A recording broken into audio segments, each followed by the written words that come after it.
Hello, કેમ છો મારા યુટ્યુબ ફેમિલી? મને શરદી થઈ ગઈ છે એટલે મારો અવાજ આવે છે. જો બપોરનું જમવાનું બની ગયું હતું તો ફટાફટથી જમી લીધું છે.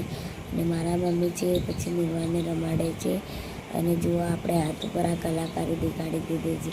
જે આપણને આવડતી હતી એ દેખાડી નાહી ધોઈને તૈયાર થઈને નીકળી ગયા છે છંગવાડા જવા માટે, જ્યાં હનુમાન દાદાનું ધામ છે વટીલા. અને અમે આવી ગયા છીએ વટીલા. મમ્મી પ્રસાદી લઈ રહ્યા છે અને પ્રસાદી લઈને અમે મંદિર તરફ જવા નીકળી ગયા છે. અને બહુ સરસ હનુમાન દાદાનું એ મંદિર છે. તમને હું આગળ દર્શન પણ કરાવું હનુમાન દાદાના. અમે વટીલા આવી ગયા છીએ, હનુમાન દાદાના મંદિરે આવી ગયા છીએ. બહુ સરસ મંદિર છે. જો તમે પાલનપુરથી હોય તો આ મંદિરની જરૂર એકવાર વિઝિટ લેજો.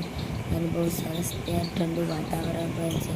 અમે મંદિરમાં આવી ગયા છીએ, હનુમાન દાદાના જોઈ શકો છો. બહુ સરસ મંદિર છે. મારા બેન બધા બેઠા છે.